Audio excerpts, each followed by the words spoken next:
বলো। হ্যালো বন্ধুরা, আজকে আমরা দেখাবো আয়াতের কিচেন। তো আয়াতের সুন্দর কিচেনটি দেখতে তোমরা সবাই তাড়াতাড়ি ভিডিওটা পুরো একটু স্কিপ না করে পুরোটা দেখো। চলো প্রথমে আগে আয়াতের সুন্দর কিচেনটা দেখে আসি এবং সেটা কাছেও যাই। লেটস গো।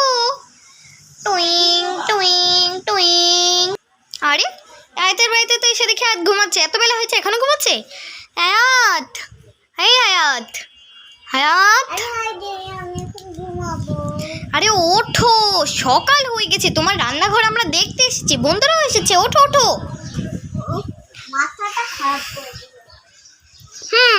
দেখো তোমার রান্নাঘরে প্রথমে কি কি আছে। এটা কি রয়েছে?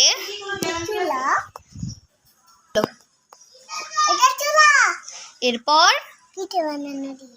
এটা কি?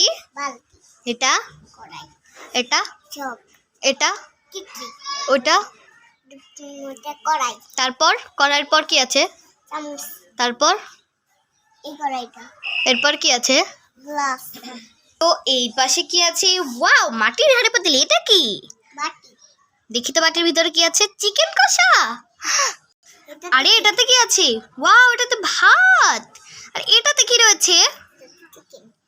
ওয়াও, দেখো বন্ধুরা কত সুন্দর রান্না করেছে। আবার পাটাপোতাও আছে। এত সুন্দর পাটাপোতা কি তোমাদের আছে? আয়াতের তো আছে। টিং টিং টিং টিং। এরপর কি আছে? ওয়াও, এটা ফ্রাই প্যান। এটা কি? এটা এটা কি? এটা কি? আর ও এটা? আরে এটা কে? ও তোমার বন্ধু। আর ওর চোখ কোথায়? খুলে গিয়েছে? ও পাপেট নিয়ে খেলছে। হ্যাঁ হ্যাঁ, আমি পাপেট নিয়ে খেলতে খুব ভালোবাসি। তো বন্ধুদেরকে তো আয়াতের রান্নাঘরটা দেখালাম। বন্ধুরা তোমাদের কাছে কেমন লাগলো অবশ্যই কমেন্টে জানিও। এবং আজকে কিছু রান্না করে দেখাবো না, পরের ভিডিওতে রান্না করে দেখাবো। আজকের ভিডিওটা এখানে শেষ। Bye bye. আর তুমিও বাই বাই দিয়ে দাও। ভালো থাকবেন সবাই। আল্লাহ হাফেজ।